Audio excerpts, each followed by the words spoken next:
Hi friends, welcome back. तो चलो देखते हैं खान सर का पॉडकास्ट जिसमें बात हो रही है India versus China, Pakistan, Bihar, reality check and geopolitics. उसमें मजे की बात यह है, पूरी मतलब कॉमेडी है, मजेदार है। मतलब ऐसा नहीं है कि कोई सीरियस बातें हैं, काफी मजे में चल रहा है। हाँ, और फर्स्ट पार्ट हमने देखा है, वो भी मजेदार था। तो अगर आपने वो नहीं देखा तो पहले उसको देख लेना, फिर आगे के पार्ट्स करना। और आगे के पार्ट्स और मजेदार होंगे। और सुनने में आया है और एक सीन भी देखा है, जब पाकिस्तान का नाम आएगा ना तो बड़ा मजा आएगा।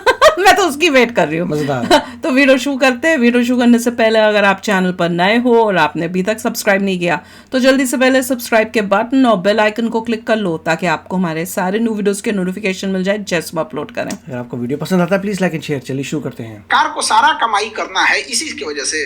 और अगर यही बात होना चाहिए था तो अब तक तो बन जाना चाहिए था। 70 साल वेट कर दिए, 75 साल वेट कर दिए, आप क्या पूरा 7 जन्म दे दें इनको? बट ये तो इनोवेशन सिर्फ सरकार की जिम्मेदारी नहीं है ना, ये तो हम लोग की भी जिम्मेदारी। तो उस हिसाब से एक इंफ्रास्ट्रक्चर होना चाहिए, उस हिसाब से एजुकेशन चीजें बढ़नी होना चाहिए, उस बात सही बड़े है। होना चाहिए। यहाँ पे सरकार इंसेंटिव दे, क्यों नहीं बनेगा? लेकिन बस वही है कि आपको हम कितना भी सैलरी देंगे, लेकिन आपके डिपार्टमेंट में वो सरकारी अधिकारी बैठा रहेगा, उससे नीचे देंगे हम आपको। क्यों नहीं प्राइवेट को दे दे बनाने के लिए? आज आप बोलिए अडानी को, अंबानी को 2 साल में खड़ा कर देंगे सही हमारा। एक जाता क्या है वहां के इंजीनियर को पूछे कितना सैलरी है तुम्हारा? 25 लाख, आ जाओ 30 लाख, खत्म। इसमें कौन सा दिमाग लगाना? इतना आसान थोड़ी होगा, कुछ नहीं, तो और नुआंसेस होंगे। ऐसा नहीं है हाँ। कि हर चीज इतनी आसान होती है, बट नामुमकिन नहीं है। और इतना भी मुश्किल नहीं है कि जो 70-75 साल लगा दिए। अमेरिका के सामने हम क्या लैक करते हैं? अमेरिका के पास क्या है, बिजनेस इंटरनेशनल अपॉर्चुनिटीज ज़्यादा हैं, एंटरप्रेन्योर का पूरा माहौल है वहाँ पर, और गवर्नमेंट भी उसी हिसाब से सपोर्टिव है। तो इस वजह से हमारे यहाँ क्या है ना कि चूंकि इलेक्शंस है, तो इलेक्शंस में क्या है कि एक मेजॉरिटी पब्लिक को ध्यान दिया जाता है, और जो एंटरप्रेन्योर हैं, जो बड़े कारपोरेट हैं, उनको कोई ध्यान नहीं देता है। और ना ही वो लोग कभी इशू बने रहते हैं कभी किसी इलेक्शन का। जैसे डोनाल्ड ट्रंप ने कहा कि हम सरकारी नौकरी खत्म करेंगे, लोगों ने इसको सपोर्ट में वोट देके जिताया। हमारे यहाँ कोई बोल दे गवर्नमेंट नौकरी खत्म करेंगे, क्योंकि आपने प्राइवेट में पहले वैसी अपॉर्चुनिटी नहीं दी। तो आप कोई एक पैर पे बैसाखी लेके चल रहा है तो उसका पहले पैर ठीक कर दीजिए, उसके बाद कहिए हम तुम्हारी बैसाखी छीन लेंगे। आप उसका पैर भी ठीक नहीं किए, कहेंगे तरफ बैसाखी छीन लेंगे तो मारेगा ही ना वो। अभी आपने वो बड़ा टैरिफ लगा दिया। हाँ, रिसिप्रोकल टैरिफ लगाया उसने। 26% हम लोग लगाया। चाइना में भी तो और बेहतर लगाया उसने। हमने 52 लगाया, उसने सब जो जितना लगाया ना उसका हाफ करके हाफ कर लगाया। दिया। रिसिप्रोकल उसने बोला ही है। तो ये अच्छा है गंदा है? ये उसके देश के हिसाब से है। हर देश को अपना हिसाब से राइट है करने का। तो जब टेरिफ बढ़ाते घटाते हैं तो कभी इंपोर्ट पे फायदा होता है तो एक्सपोर्ट पे, तो डिपेंड करता है कि हम कितनी चीज़ों का इंपोर्ट एक्सपोर्ट कर रहे होते हैं।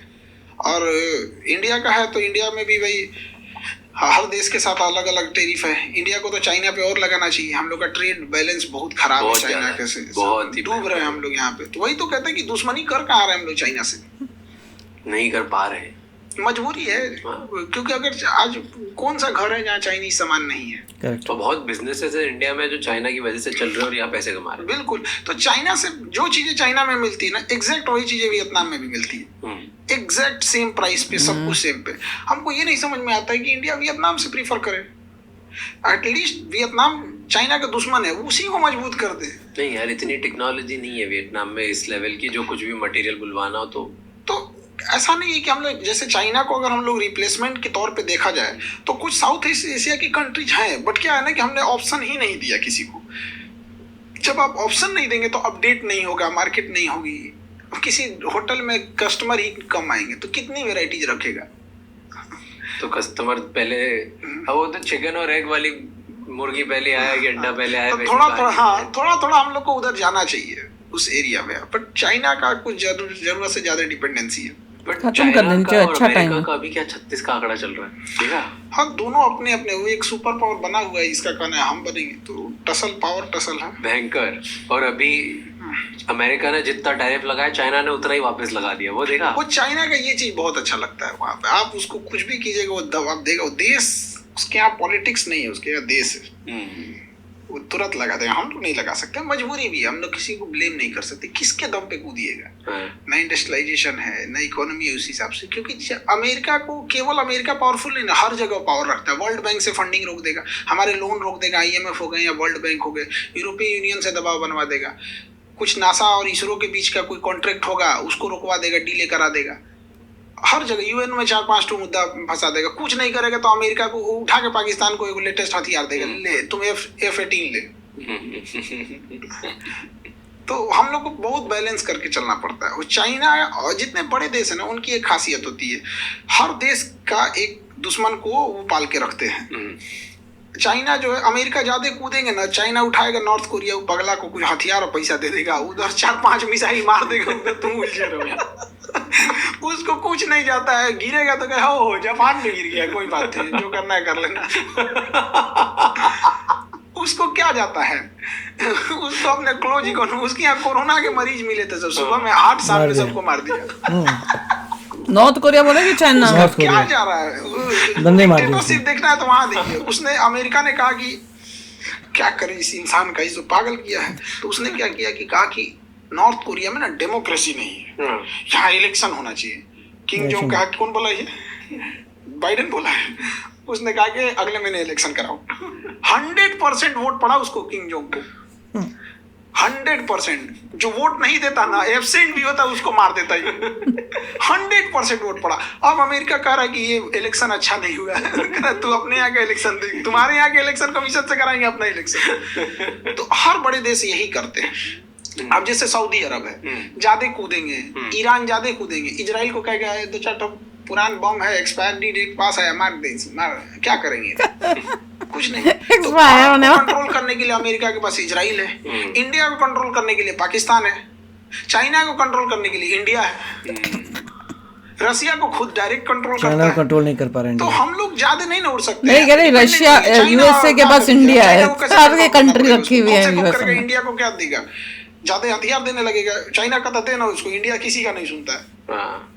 फिर उसको ये भी देखना है ना कि चाइना के बाद हमें इंडिया को ही कंट्रोल करना है, क्योंकि थर्ड तो हम ही लोग हैं। तो अगर चाइना और अमेरिका कभी लड़ेंगे ही ना, बड़े लोग नहीं लड़ेंगे। ताइवान को लेके उनके बीच में ले लेगा चाइना, वो तो होते रहता है, धीरे धीरे उसको ऐसा कैप्चर करेगा, बढ़िया से माहौल देखता है।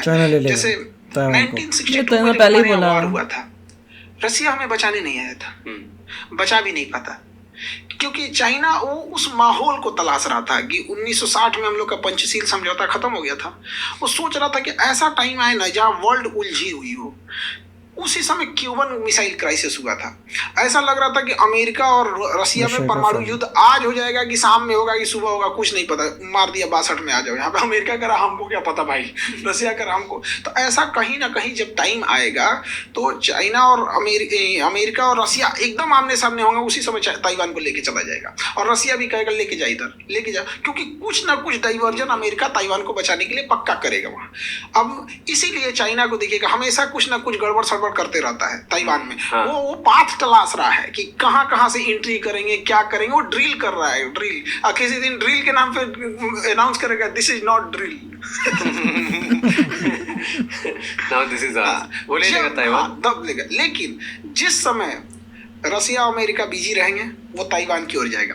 बट अगर हम मैप में देखेंगे तो ताइवान एकदम फार ईस्ट है, तो इसे अपनी हैवी मिलिट्री, एयरफोर्स, नेवी को ताइवान की ओर ढकेलना पड़ेगा। एग्जैक्ट वही टाइम होगा हम लोग कश्मीर के लिए अक्साई चीन पे चढ़ जाए। पर हम थोड़ी करेंगे। अब ये तो मोदी जी बताएं। अक्साई चीन नहीं, क्यों? पीओ के ले लो, दोनों ले लेंगे उसी टाइम। आपके पास है वहां पे, हमारी सेना लड़ सकती है। पर इंडिया आगे बढ़ के कभी भी ना लेता है, ना अटैक करता है, कुछ नहीं करता। हमारी फिलॉसफी नहीं है, गलत है। 70 साल से देख लो आप, कुछ भी नहीं। हमारी ये फिलॉसफी मानते ही नहीं। हमें फिलॉसफी चेंज करने की जरूरत है। 20 साल बाद प्रेशर लगाएगी तो पब्लिक को ये सब चीजों से मतलब ही नहीं रहता है। वो सब लोग को अपनी, हमारा जात ठीक है, हमारा धर्म ठीक है, हमारी राजनीतिक पार्टी ठीक है, माइंडसेट बहुत खराब होता है। नेशनल इंटरेस्ट देखना चाहिए। तो यही मौका है, नहीं तो चुपचाप देखेंगे ताइवान ले लिया, ताइवान ले लेगा उसके बाद चाइना फिर नहीं रुकेगा। ताइवान लेने के बाद तो खत्म, बेलगाम घोड़ा। क्योंकि वो सेमीकंडक्टर, सिलिकॉन शील्ड उसको रोक के रखा है। और दूसरा उसके बाद क्या है ना कि इसका इंटरनल इशू खत्म हो जाएगा चाइना का। ताइवान लेने के बाद इंटरनल खत्म हो जाएगा। फिर वो केवल और केवल फोकस्ड हो जाएगा एक्सटर्नल पे, और कुछ भी कर ले चाइना, अमेरिका ताइवान को बचाने के लिए एटॉमिक वार नहीं ना करेगा। और चाइना का तो कोई लिमिट नहीं है, उसको तो हर हाल में वो चाहिए ही चाहिए, वहां पे ले जाएगा वहां पे। तो ये फ्यूचर आपको लगता है कि होना ही? हाँ, बस हम लोग बस ये देखना यूरोप कितना यूएस सेमीकंडक्टर्स अपनी धमकियां बना रहा है। इस बीच में ये फिलिस्तीन और गाजा वाला ना उठ गया, वरना यूक्रेन और रशिया ज्यादा उलझे रहता तो निपटा देता इधर ही। यूक्रेन और रशिया जो चल रहा है उसमें आपको लगता है कि इंडिया ने चुप रह के रशिया का साथ दिया? तो हम खुल के कहते हैं रशिया के दिया था, यूक्रेन का साथ देंगे हम? क्या किया हमारे लिए बिना मतलब का? आएंगे साथ कुछ नहीं, सूरजमुखी का फूल भेज दिए, 2-4 को रिफाइंड तेल भेज दिए तो हम आपका साथ दे देंगे। रखे ना अपन रिफाइंड तेल, हम ब्राजील से मंगा लेंगे यहाँ। खुल के बोलते हैं रशिया का साथ दिए हैं, रशिया ने भी हमारा साथ दिया है, चाहे यूएन में वीटो का मामला हो। इसमें खुल छुपा के कौन सा बात करना? अब हम लोग कोई डिप्लोमेटिक पोस्ट पे थोड़े बैठेंगे, लोग हमसे पूछेगा हाँ साथ दिए हैं। अमेरिका खुल के कहता है ना कि वो इजराइल का साथ दिया है, अमेरिका खुल के कहता है कि वो फिर यूक्रेन का साथ दिया है। हम क्यों मोए करें? हम भी दिए हैं, पर बोलते नहीं ना हम खुल हाँ नहीं बोलते हैं, हमारी कुछ मजबूरी, क्योंकि यूरोपीय यूनियन है सब और उधर अमेरिका है, पूरा वर्ल्ड एक साइड से हो गए ऐसे यहाँ, और हम लोग थोड़ा सा इसमें। आपको लगता है यूक्रेन और रशिया में कौन सही है? रशिया। क्यों? आप मेरे दुश्मन को मेरे सिधाने ले आके बैठाइएगा, हम क्या करेंगे? विरोध करेगा कि नहीं करेगा? ऑब्वियस बात है। नाटो का आर्टिकल 5 कहता है कि नाटो की कोई भी कंट्री रहेगी वहां नाटो की आर्मी की पूरी डायरेक्ट एक्सेसिबिलिटी रहेगी। अब बैठा के वहां ले आएंगे रशिया को, भाई तुम्हें डेवलप करना है करो। यूरोपीय यूनियन में गया, कहाँ इसने अटैक किया है? बिना मतलब का उसको कहाँ से जाएगा? और नाटो का मतलब क्या बनता है आज के डेट में, जब वर्ल्ड यूएनओ हाई है, यूएनओ कहता है कि हम थर्ड वर्ल्ड वार होने नहीं देंगे। 32 कंट्री मिलके कहते हैं अगर हमारे पे किसी ने मारा हम सबको मिलके मारेंगे। क्या मतलब बनता है? नाटो का तो होना ही नहीं चाहिए दुनिया में। मारे हुआ पुतिन बैठा हुआ है, उसको क्या जाता है? वो तो नॉर्थ कोरिया से बुलाया है सैनिक को जानबूझ के यूक्रेन में घुसाने के लिए, क्योंकि नॉर्थ कोरिया के पास एक बहाना मिल जाएगा कि किसी दिन अगर इसके 2-4 सैनिक मारे गए तो कह देगा हमारे सैनिक मारे गए, यानी हमारे देश पे आया हुआ है, हमारे पर परमाणु बम खाली है। कई मरे नॉर्थ कोरिया के, बहुत सारे मर गए, कुछ नहीं कर पाया नॉर्थ कोरिया। और जब से ट्रम्प आए हैं तब से तो यूक्रेन और कमजोर हो गया। क्यों? वो तो जो वीडियो आया उसमें भी उसने क्लियर ही कर दिया दुनिया में, जबकि अमेरिका तो साथ दे रहा था यूक्रेन का। बिल्कुल, वो तो सब यूरोप वाला सब साथ ही दे रहे थे सब। तो अब क्या? अब समेट लेगा डोनबास को और ये वाला रीजन को। उसने पहले फ्री इंडिपेंडेंट स्टेट घोषित कराएगा, उसके बाद से फिर करा देगा कि भाई मेरी इकोनॉमी उतनी अच्छी नहीं है, हम यूक्रेन से टूट तो गए लेकिन फिर हम रशिया में मर्जर चाहते हो। रशिया में मर्जर हो जाएगा, जैसे क्रीमिया हुआ वैसे डोनबास हो गया, डोनेस्क हो जाएगा, मर्जर हो जाएगा। और उस एरिया में रशिया ने जितने भी फाइनेंशियल लॉसेज हुए, जितना उसका पैसा खर्च हुआ है, उस एरिया में इतने मिनरल्स है, उससे उसकी रिकवरी हो जाएगी। मतलब फ्यूचर तो अब यही है, यूक्रेन गया। दूसरा एक और रीजन समझिए, पुतिन इतने दिन से राष्ट्रपति है, 10 साल प्रधानमंत्री रहे, और उस समय राष्ट्रपति तब इंडिया की तरह रशिया का होता था कि राष्ट्रपति के पास कोई पावर नहीं रहेगा, सारा पावर प्राइम मिनिस्टर के पास रहेगा। तो पुतिन 10 साल तक प्राइम मिनिस्टर थे। बट रशिया का एक रूल है कि 10 साल से ज्यादा आप 2 टर्म से ज्यादा पूरा नहीं कर सकते, वो भी बदल दिया। तो उसका जब 10 साल कंप्लीट होने वाला ना, तो उसने अपने संविधान में संशोधन कर दिया कि प्राइम मिनिस्टर के पास अब कोई पावर नहीं रहेगा, अब सारा पावर राष्ट्रपति के पास रहेगा, और खुद राष्ट्रपति बन गया। वीडियो गेम खेल रहा है अब 10 साल उसका पूरा हो गया 2022 में। अब क्या करें भाई? यहाँ तो 2 टर्म से, तो स्पेशल अमेंडमेंट इन कॉन्स्टिट्यूशन 2036 तक इसमें कोई चेंजिंग नहीं होगा। इंडिया में भी ऐसा हुआ था, 2002 में हुआ था कि लोकसभा की सीटें 2026 तक नहीं बढ़ाई जाएंगी, तो उसने कहा कि 2036 तक मतलब अभी एज इट इज रहेगा यहाँ पर। अब इंटरनल बगावत होने लगा, तो जब इंटरनल बगावत होती है ना, तो इसको कंट्रोल करने का सबसे आसान तरीका होता है ना, कोई वार कर दो। ऐसे ही माओ के टाइम पे हुआ था 1960 में चाइना में, मार दी, इंडिया में लड़ गए यहाँ पे। ऑब्वियस बात है, अभी आज चाहे महंगाई जितनी भी हो, चाहे जो भी हो, हमें अपने प्रधानमंत्री से या एट ए टाइम के प्रधानमंत्री या पहले के कोई भी प्रधानमंत्री लाख शिकायत होगी, लेकिन जब वार के टाइम पे तो हम सब एक हैं। कारगिल के टाइम पे कोई ये कह सकता है क्या कि हम अटल बिहारी वाजपेयी के साथ नहीं थे, भले उन्हें वोट दे दिया। तो पुतिन के लिए युद्ध लंबा खींचना अपने विरोधियों को निपटाने का एक अच्छा रास्ता। निपटा दिया अंदर, वो क्या नाम थे उनको, वैगनार ग्रुप के थे, प्रेगोजिन की क्या नाम था, उनको जहाज से उड़वा दिया, जा रहे थे बेलारूस। तो रशिया का एक अलग है, वो लड़ाई को केवल ये नहीं देखिए वहां पे, वो चाहे तो खत्म करके आज ही ले सकता आज है, ही ले लेकिन सकता है। लंबा कर रहा है। पूछ रहा है उसको, उसकी पॉपुलैरिटी, उसका विश्वास, उसकी नेशनलिटी बढ़ रही है। कि ये रशियंस के साथ है। रसिया को यही बचा रहा है, वो दुनिया को अपने यहाँ दिखा रहा है रसियन भाषा में बोल के, उसकी न्यूज तो चल रही है ना। पर यूक्रेन जैसे वो ले रहा है, अब तो रशियंस खुश होंगे उससे। ना नाटो कहाँ तक चला रशिया गया डूब रहा रहता, दिखाएगा वहां पर कि ना क्रेमलिन बचा होता, ना मॉस्को बचता, ना पीटर्सबर्ग बचता, ना व्लादिवोस्टोक, सब यूरोप वाले कब्जा कर लेते। लोगों का रहता यही रहेगा, पुतिन ही रहेगा, 2036 नहीं जी 50 तक रहेगा। और गलत है ना, अगर लोग मरते हैं। और गलत रहता ना, बांसुरी बजाने वाला कृष्ण कन्हैया महाभारत होने नहीं देते। कुछ लोग बात से सुनबे नहीं करते, लाद देना ही पड़ता है। आप 32 देशों के ग्रुप जिसमें एटॉमिक पावर 3 के पास है, ब्रिटेन के पास है, फ्रांस के पास है, अमेरिका के पास है, पावर में सबसे ज्यादा, लॉबी सबसे ज्यादा, टेक्नोलॉजी सबसे ज्यादा, हथियार सबसे ज्यादा, यूएन में पहुंच सबसे ज्यादा, इसके बावजूद ये 32 मिल के एक साथ रहेंगे और कहेंगे कि हमें कोई मारेगा, हम 32 मिल के मारेंगे। सद्दाम हुसैन को पूरा उड़ा दिया, सब लीबिया को पूरा उड़ा दिया, यमन को पूरा उड़ा दिया, सीरिया को पूरा उड़ा दिया। हमारे पास ये जितने देशों को उड़ाया, कम से कम 2 से 3 लाख इंडियंस वहां काम करते थे। हमें क्या मिला? कुछ नहीं।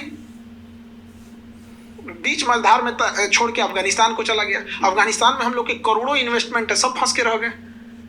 तो क्या मतलब बनता है आज के डेट में नाटो का? हिम्मत नहीं है किसी देश के पास ये कहने की कि नाटो गलत है, वो अलग बात है, बट गलत तो है ना। पर उनका मेन आइडिया तो ये है ना कि कोई भी एक दूसरा पावरफुल देश हम छोटे छोटे देशों को अलग तरीके से खत्म ना करें, इसलिए हम सब साथ में जुड़ के रहेंगे, क्योंकि हम सब बहुत पास में बहुत छोटे छोटे देश हैं। कौन? यूरोप वाले कहते हैं ऐसा? हाँ, तो मेन मतलब तो इसीलिए तो स्टार्ट हुआ था ना नेटो, कि नेटो एक छोटा देश नाटो हुआ था किसको कंट्रोल करने के लिए? उस समय रसिया बेलगाम था, यूएसएसआर था।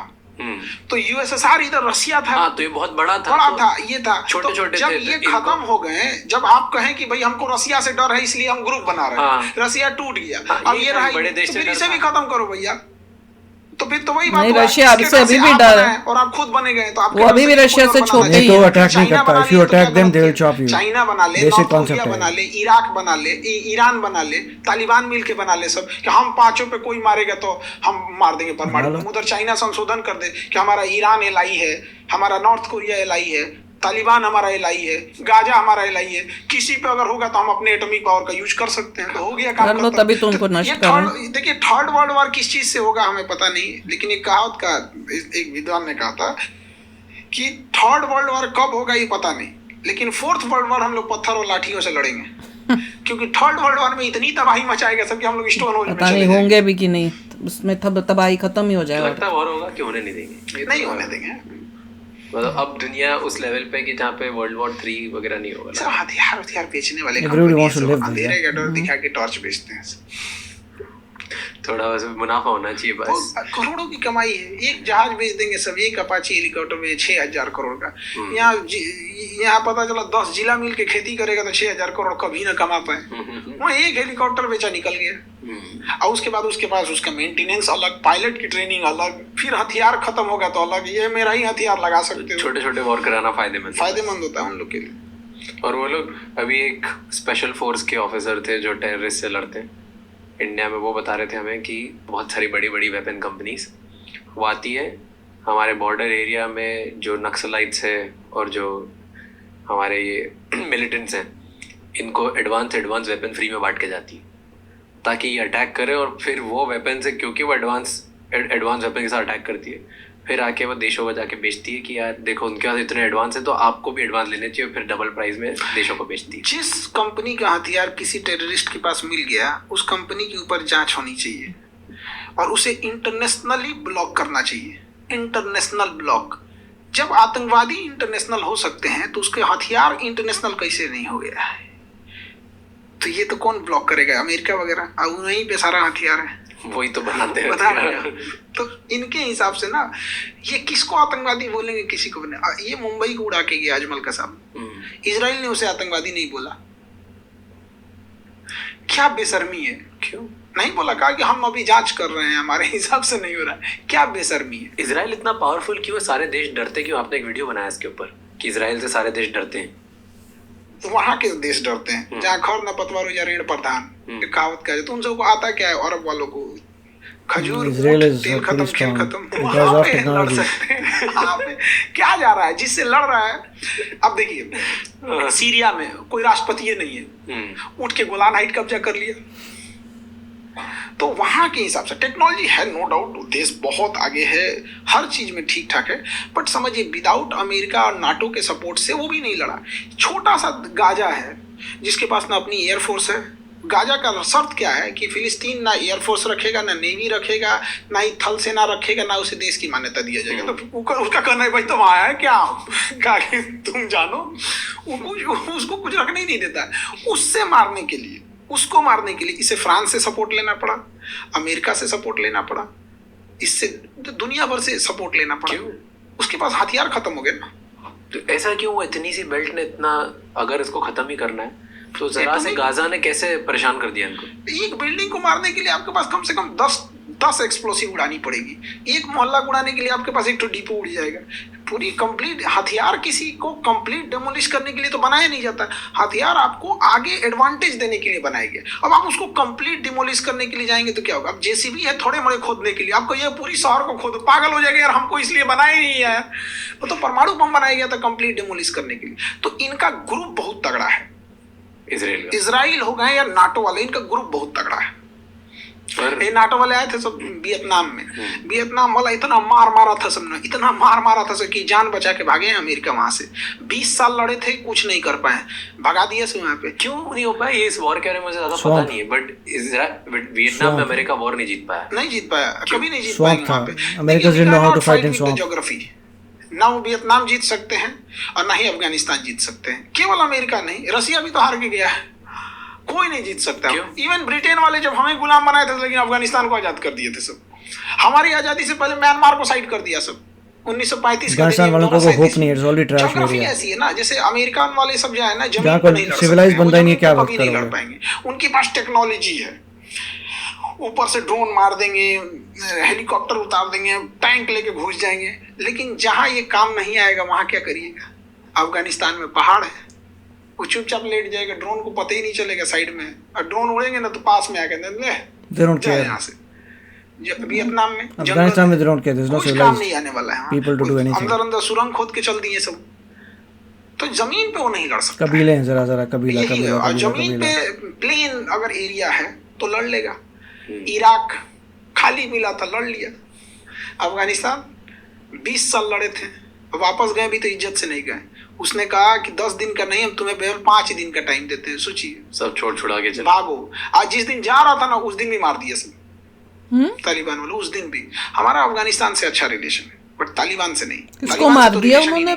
किसकी बात कर? इंडिया और अफगानिस्तान बहुत बहुत अच्छा रिलेशन है। फायरिंग हो रही थी क्योंकि पैसा अफगानिस्तान वाले खुश हो जाते हैं।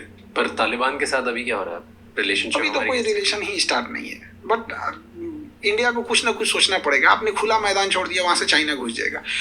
इलेक्शन कराना चाहिए उन्हें। अगर इलेक्शन के बाद अगर गवर्नमेंट जीत जाती है तो अफगानिस्तान में इलेक्शन पॉसिबल नहीं है, क्योंकि अफगानिस्तान का है ना यहाँ पे, उसका नाम चेंज कर देंगे सब वो सब ना। तो गवर्नमेंट को सोचना चाहिए, क्योंकि अफगानिस्तान हमारे लिए बहुत अच्छा चीज है। क्योंकि मेरे दुश्मन का दुश्मन मेरा दोस्त, हमारा दुश्मन पाकिस्तान है, उसका दुश्मन अफगानिस्तान है, उसको सपोर्ट करना। हमें अफगानिस्तान खुला नहीं छोड़ना चाहिए। अफगानिस्तान से तो बहुत लोग अभी भाग रहे हैं। तो करेंगे क्या बेचारे वो लोग, मरेंगे भाग भी नहीं सकते वहां पर। तालिबान भाग नहीं देगा। मैं लंदन में था और जहाँ पर टैक्सी ड्राइवर था मेरे साथ, वो अफगानी था, और वो बता रहा था कि अफगानिस्तान में कैसा रैकेट चलता है लंदन आने के लिए। तो अफगानी लोग पाकिस्तान जाते हैं फर्जी डॉक्यूमेंट बना के, वहाँ पैसे खिला के, बहुत आसान है जाना। फिर पाकिस्तान से किसी ना किसी तरफ डॉक्यूमेंट बनाते हैं, पासपोर्ट बनवाते हैं, जिससे वो टूरिस्ट वीज़ा पे लंदन आते हैं, क्योंकि पाकिस्तान से या स्टूडेंट वीज़ा पे। लंदन में इनकी ही एक एजेंसी है जो इन लोगों को डॉक्यूमेंट देती कि यहाँ इनको पढ़ाने के लिए बुला रहे हैं। पढ़ाई के पेपर दे के वो पहुँच जाते हैं, जैसे उधर वहाँ पहुँच के पासपोर्ट फाड़ के फेंक के घूम हो जाते हैं। भाई, और लास्ट वाला पार्ट सुन के कि कैसे पाकिस्तान से जाके पाकिस्तान से लंदन जाते हैं, मैं तो यही सोचने लग गई कि यूएस में भी इतने सारे जो आए हुए हैं, कोई स्टूडेंट बन के आया हुआ है, बच्चा आया था और अब मतलब शादी भी हो गई है, बच्चे भी, और अभी तक स्टूडेंट ही बना हुआ है वो बंदा। भैया ऐसे ऐसे लोग आए हुए हैं, वो है ना एक जिसको डिपोर्ट कर रहे हैं और इतना शोर मच रहा था।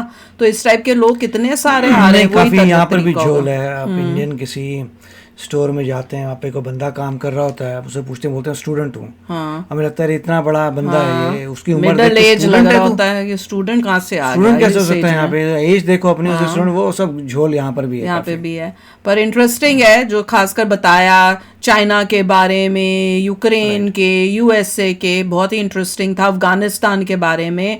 और जो चाइना जो है उसने इवेंचुअली, जैसे ये भी बोल रहे हैं कि इवेंचुअली वो लेगा ताइवान को। अब दैट इज सो, अब एक बारी Semiconductors जो है ताइवान आ गया तो भाई यूएस सेमीकंडक्टर्स अब अमेरिका में बना रहा है, अच्छा बनाना शुरू तो कर रहा है ना। 5 पर साल तक उसके सेमीकंडक्टर हो जाएंगे, Let's उसका see. ताइवान विल इतना क्रिटिकल नहीं होगा कि सेमीकंडक्टर यहीं पे बनेंगे, तो उसके बाद जो है I think we will see. हाँ, और वही जैसे हर इंडियन का होता है कि भैया बिटवीन यूक्रेन एंड रशिया, जैसे आप लोग भी सोचते हो कि लगता है, वैसे ही खान सर को भी लग रहा है कि भैया नहीं रशिया ठीक है और नेटो तो बेकार है, वो सबके अपनी पॉइंट ऑफ व्यू है। और अदरवाइज कोई भी स्ट्रॉन्ग कंट्री छोटी कंट्री पर किसी अटैक कर अब देगी, देख लो यूक्रेन जो है खत्म हो ही रहा है इवेंचुअली, जिस तरह से अब यूएसए ने पीछे हाथ कर लिया, तो अब यूक्रेन अभी का कह रहे हैं मिनरल डील हुई है कोई, हाँ, तो अगर देखो, मिनरल डील पूरी हो जाती है तो सपोर्ट आ एक जाएगा। ये है तो वो उसका को कहीं मैं सुन रही थी, पता नहीं कहाँ था, कोई इंडियन न्यूज थी कि क्या थी कि भाई अगर यूएस के कई कंपनीज आ जाएं यूक्रेन में, या ये मिनरल डील हो जाएगी, कई अमेरिकन आके सेटल हो जाएंगे वहां पर, तो फिर मतलब काम के नाम पे अगर आ रहे हैं वो वहां पे, तो फिर शायद रशिया के लिए जो है डिफिकल्ट हो जाए बचावा यूक्रेन पे अटैक करना। अगर मिनरल डील हो जाती है और यूएसए अपना रिकवर कर पाता है $200 बिलियन और भी देख सकता है, then it is possible. Mister Trump ये कह रहे हैं फ्री में नहीं कर सकते, अगर तुम पैसा दोगे we can help you, free में नहीं होगा। वही तो फ्री में हो रहा है तभी लोग, और वहां और मिस इन्फॉर्मेशन क्या आ रही थी इंडिया की न्यूज में कि भैया इससे बड़ी कमाई हो रही है जी यूएसए की, तो उससे साफ दिख रहा है। हाँ तो वही तो दिख रहा है कि इससे पता चल रहा है कि कोई नहीं था, ये इतना पैसा जो बर्बाद हो रहा था, तो तभी तो ट्रम्प ने उसको रोका है कि भैया इतना पैसा लड़ाई हो जा रही है, पीस टॉक की कोशिश। एग्जैक्टली, मिस्टर ट्रम्प के अकाउंट तो 300 बिलियन है। हाँ वो तो वो और वो वहां पे वो जेलेंस्की तो कह रहा था कि पता नहीं मेरे को तो इतना नहीं मिला, मेरे को तो कम मिला है, फलाना ठमकाना, बीच में क्या गफले हुए, किसने खा लिया, गॉड ओनली नोज। पर एनीवे ये इंटरेस्टिंग, मैं तो वेट कर रही हूँ पाकिस्तान वाले पार्ट की यार सच्ची बता रही, मेरे ख्याल से नेक्स्ट इसके बाद जो पार्ट आएगा वो पाकिस्तान से रिलेटेड होगा। तो चलो यार आप भी बताना, मजा आ रहा है, मुझे तो बहुत मजा आ रहा है बातचीत सुन के, और जो भी बातें हो रही हैं, कई चीजें ऐसी थी जिनको सुन के लग रहा था बाय गॉड। तो चलो मिलते हैं नेक्स्ट वीडियो में बहुत ही जल्द, till then take care and bye bye. तो अगर आप मेरे इस चैनल पे नए हो तो जल्दी से सब्सक्राइब के बटन को हिट करो और बेल आइकन को क्लिक करो, ताकि आपको मेरा जब नया वीडियो मैं लगाऊं आपको उसके बारे में जल्दी से पता चल जाए।